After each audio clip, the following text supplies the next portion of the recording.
My naam is Rudy Armse. Ons boer hier buite Botawil in die Komando-Drif omgewing. Ons is so derde generasie boere in die omgewing en ek is so 15 jaar wat ek voltyds op die plaas is. My pa het al met die vir kunsmis besigheid gedoen jare terug en toe ek op die plaas gekom het, het ek ook by hulle begin kunsmis koop en ja, eintlik het die verhouding van daar af net al hoe meer gegroei en beter vriende geraak.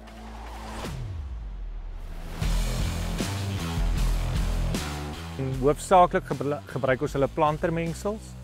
En daarso is dit jy kan enige voorskrif by hulle laat opmaak na die gelang of wat ook al jy nodig het.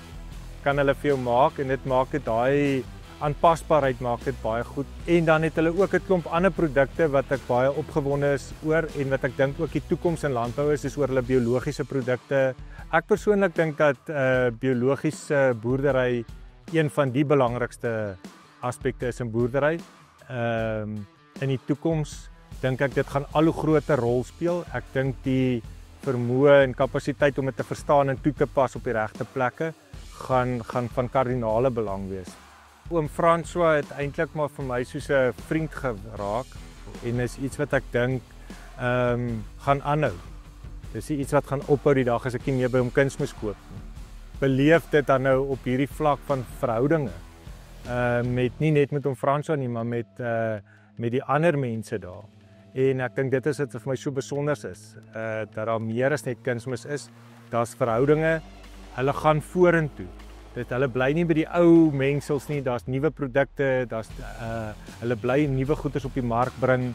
En ja, ek sal vir enigiemand wat van hulle produkte wil gebruik, met gemoedsrus aanbeveel.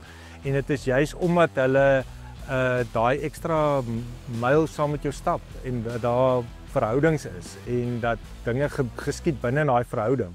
Ek dink dit is wat vir mense laat veilig voel om met hulle besigheid te doen.